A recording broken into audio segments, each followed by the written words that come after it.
इस बात की शुद्धि पर भी जाना चाहिए कि हमारे जीवन के अंदर बाबा के इस मर्यादा को किस तरह से हमें पालन करना ही है ना। संकल्प रखेंगे तो बाबा की मदद भी अवश्य मिलेगी और बाबा की मदद का अनुभव आप स्वयं करेंगे। बाकी अगर खुद का संकल्प कमजोर होगा तो फिर बाबा की मदद का अनुभव भी नहीं कर सकेंगे। दृढ़ संकल्पधारी बनना जरूरी है। तीसरा, जैसे कहा कि अमृत वेले उठना है ना, अमृत वेले भी उठते हैं सभी यहाँ। हाँ, यहाँ तो किसी का मिस नहीं हुआ कि यहाँ भी मिस हुआ नहीं हुआ ना, सबका अमृत वेला एक्यूरेट रहा। बाबा ने ये मर्यादा भी जो दी है उसके पीछे भी रहस्य तो है। समय आने पर वो रहस्य खुलेगा। लेकिन बाबा कहते हैं कि अमृत वेले जो पावरफुल शक्तिशाली योग की स्थिति में बैठते हैं उसको बाबा का वरदान प्राप्त होता है और जीवन के अंदर वो बहुत आगे बढ़ते हैं। लेकिन शक्तिशाली योग हो, ये नहीं बैठे और फिर बाबा जैसे कई बार हंसी में कहते हैं कि बाबा जब ऊपर से देखते हैं बच्चों को, हाँ, तो अलग अलग हठ योगियों के आसन लगाए हुए हैं। कोई कैसे आसन में बैठे हैं, कोई कैसे आसन में बैठे हैं, है ना। कोई आगे झुक रहा है तो कोई पीछे झुक रहा है, कोई साइड में झुक रहा है, कैसे झुक रहे हैं। तो इसीलिए बाबा की शक्तिशाली याद ही हमारी स्थिति को बहुत पावरफुल है।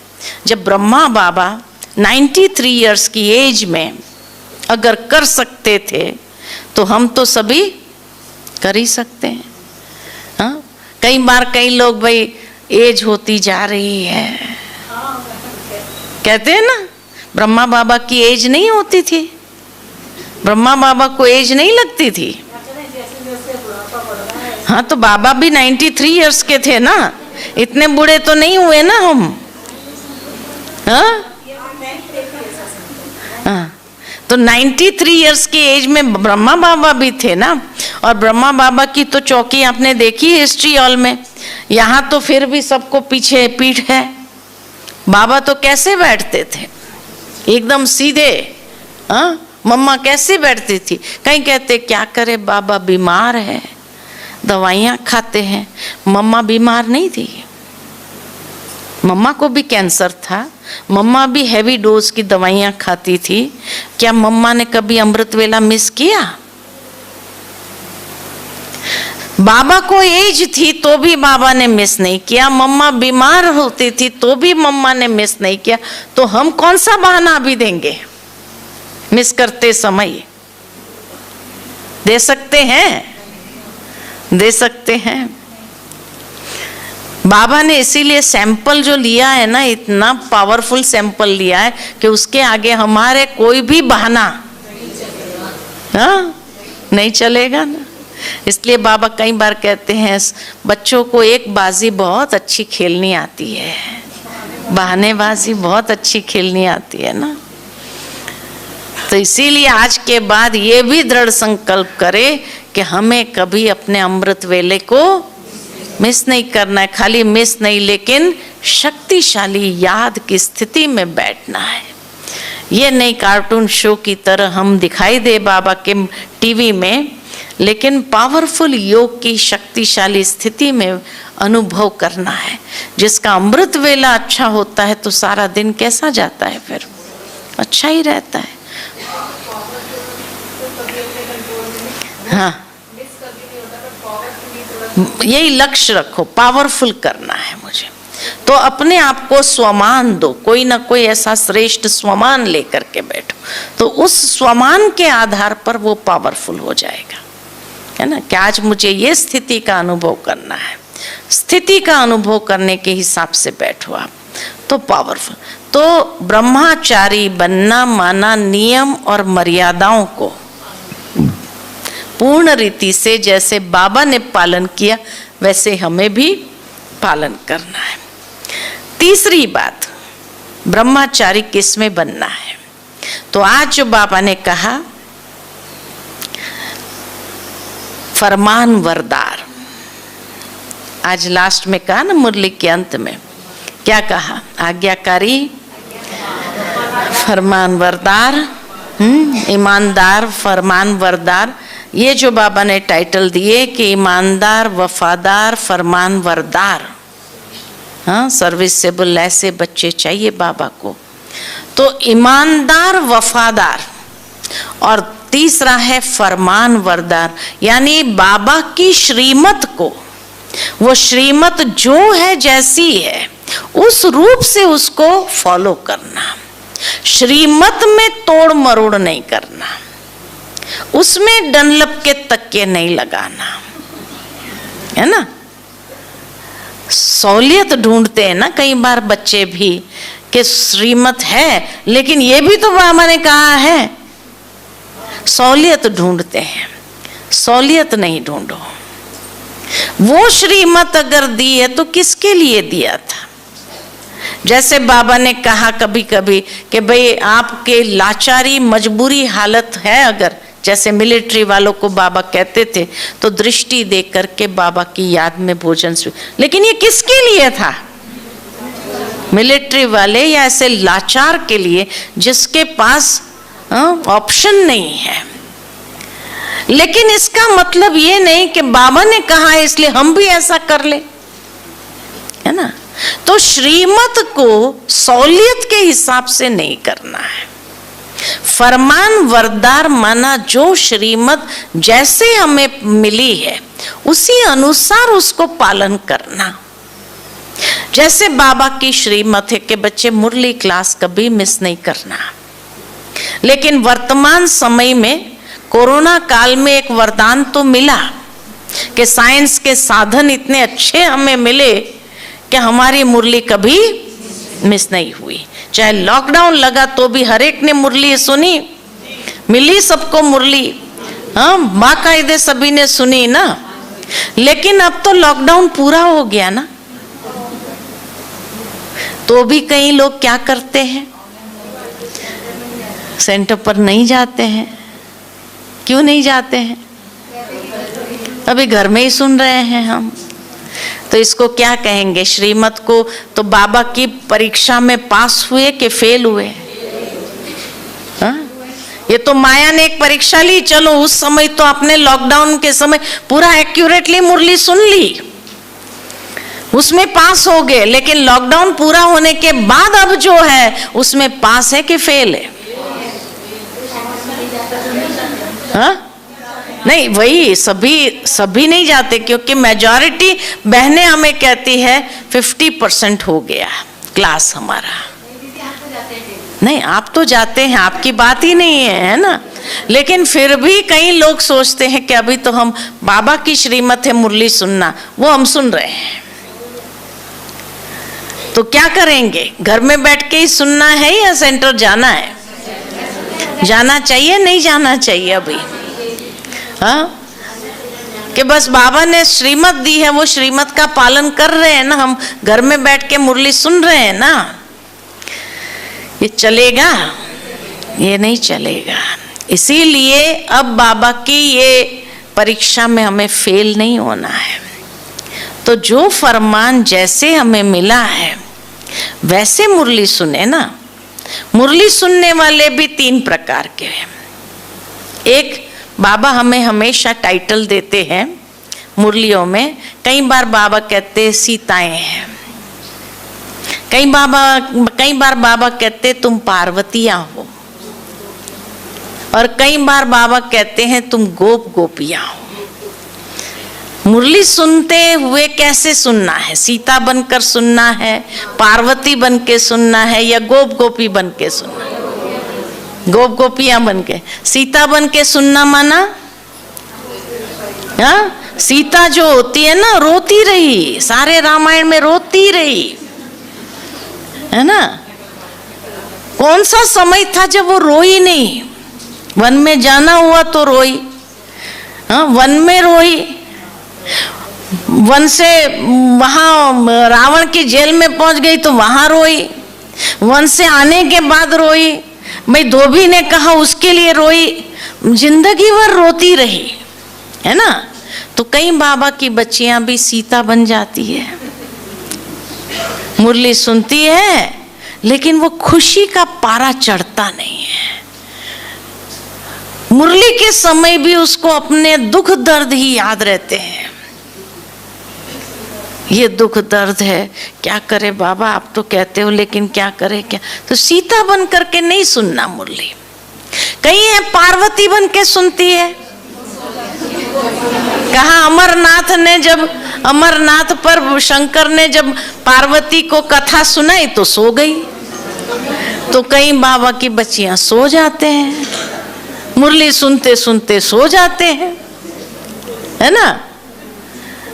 तो सोना है तो न पार्वती बन के सुनना है न सीता बन के सुनना है। कैसे सुनना है? गोप गोपियां बन के सुनना है। ऐसे गोप गोपियां बन करके मुरली सुनो जो इसके तरंगे जैसे आत्मा को डांस करा दे, खुशी में डांस करने लगे। ऐसे बाबा की मुरली सुने जो सारा दिन वो खुशी का पारा भी अंदर एक नशे के रूप में अंदर बना रहे। एक एक पॉइंट बाबा की ऐसी याद रहे जो आज बाबा ने क्या कहा, आज बाबा ने क्या कहा, एक एक पॉइंट पर जैसे मगन होते जाए, खुशी में उछल आती जाए। तो ऐसे बाबा की मुरली सुनना है, ठीक है ना। तो अभी कोई सीता बन के नहीं, कोई पार्वती बन के नहीं सुनना, ठीक है ना। फिर ये टाइटल ऊपर याद आएगा, है ना। बाबा दृश्य दिखाएगा, देख तुम कैसे सुन रही थी मुरली, है ना। तभी खुशी से सुनना है। मुरली सुनो तो ऐसे खुशी अंदर आए, जरा भी उबासी भी नहीं आनी चाहिए। बाबा को भी पसंद नहीं है उबासी खाने वाले बच्चे, है ना। हाँ, उबासी लेते तो भी बाबा को पसंद नहीं। अभी 2 दिन पहले की मुरली में ही आया था कैसे, इसलिए तो बाबा को कैसे बच्चों की तलाश है। आज इसीलिए कहा मुझे ऐसे बच्चों की तलाश है, शीतल स्वभाव वाले, सरल स्वभाव वाले, हाँ, सेवाधारी, सर्विसेबल, ऐसे बच्चे बाबा को पसंद है। तो ऐसे मुझे बनना है और वो चीज सारा दिन अंदर में उछलती रहे, चलती रहे, है ना। तो इसीलिए फरमान वरदार, फरमान में बाबा का ये फरमान भी हमें प्राप्त होता है जो संडे की मुरली में हमें मिला। न दुख देना है न दुख लेना है, सुख देना है सुख लेना है। लेकिन बच्चे आधा स्लोगन याद रखते हैं, आधा भूल जाते हैं। दुख देना तो नहीं है, ये याद रहता है कि हाँ हमने नहीं दिया, टेंशन भी रखते हैं, अंडरलाइन भी करते हैं। लेकिन अगर किसी ने कुछ कह दिया तो ले लिया। अब उस समय जो स्वरूप होगा वो बाबा को देख करके अच्छा लगेगा। ये ब्रह्मचारी है।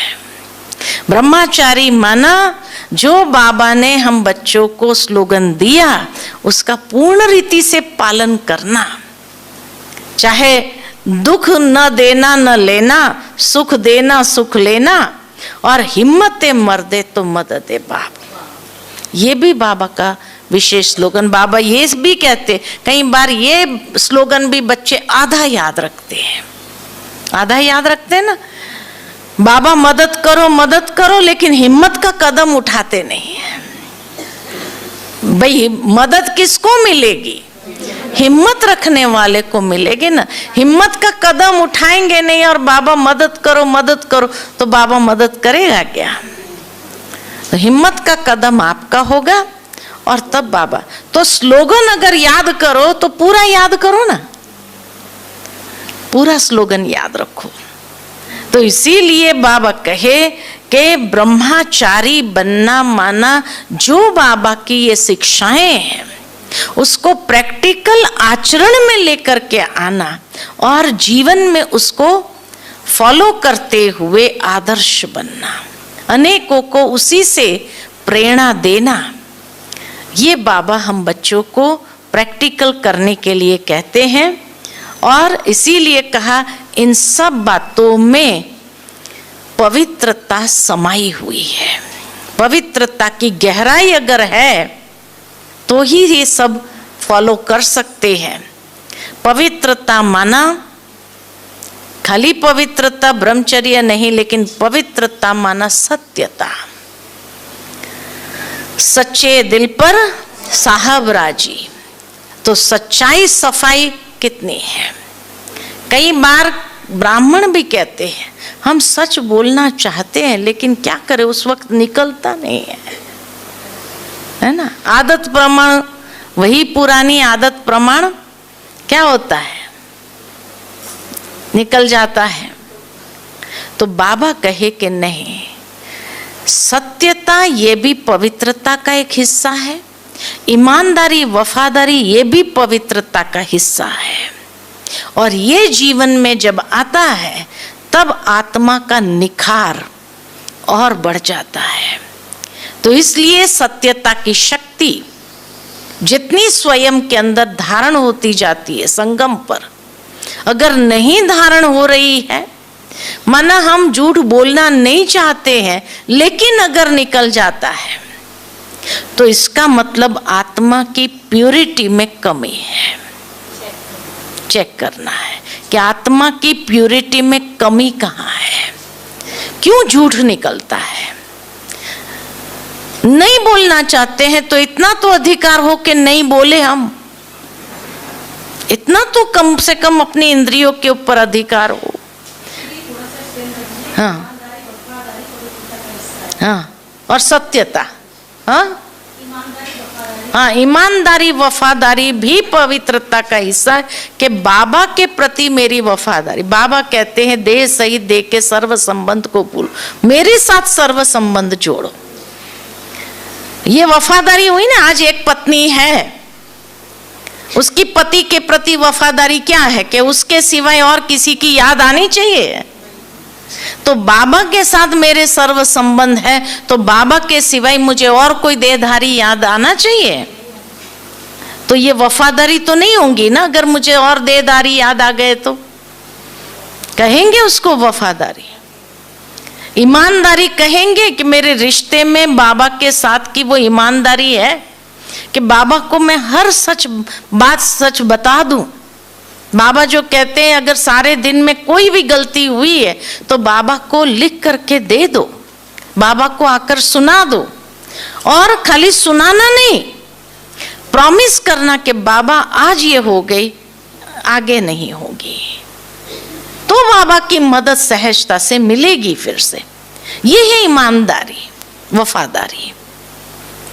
अगर मैं रोज गलती करती रहूं, वही की वही गलती, और रोज माफी मांगू, फिर वही गलती करती रहूं, तो बाबा भी क्या कहेगा। तुमको रियलाइज तो करना नहीं है, सुधरना तो है नहीं, तो क्षमा नहीं मिलती है। अगर हाँ मैं प्रॉमिस करती हूं बाबा को, तो क्षमा बाबा से सहजता से मिल जाती है।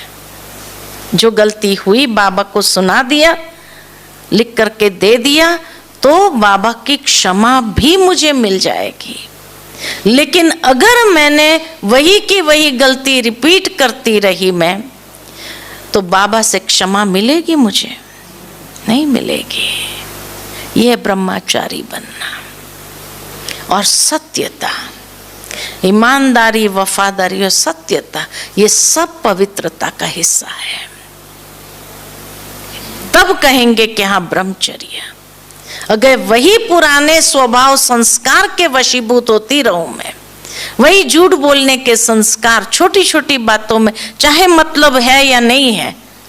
कई बार कई लोगों को कहते क्यों झूठ बोले, बोले उसको क्या फर्क पड़ा, मैंने झूठ बोला उसको क्या फर्क पड़ा, मैं सच बोलती तो भी नहीं फर्क, झूठ बोला तो भी उसको क्या फर्क पड़ा। लेकिन मेरा तो विक्रम बना, उसको कोई फर्क नहीं पड़ा, मुझे तो फर्क पड़ा। ये छोटी छोटी गलतियां भी कितनी अंदर में बढ़ती जाए, बनता जाता है संस्कार, तो संपूर्णता की ओर आगे कब बढ़ेंगे। इसलिए ब्रह्मचारी बनना माना वो सत्यता को अपने जीवन के अंदर धारण करना। क्योंकि भगवान को पसंद है तो क्या पसंद है? सच्चाई पसंद है, सच्चे दिल पर साहब राजी। तो इसीलिए ब्रह्मचारी और ब्रह्माचारी, ब्रह्मचर्य और ब्रह्माचारी जितना हम प्रैक्टिकल में बनते जाएंगे, उसको आचरण में लाते जाएंगे, उतना बाबा की दुआओं के पात्र सहजता से बन जाएंगे। और परमात्मा दुआएं मिलना संगम पर, इससे बड़ा भाग्य और क्या हो सकता है? हो सकता है? नहीं हो सकता है ना। ठीक है, अच्छा, ओम शांति।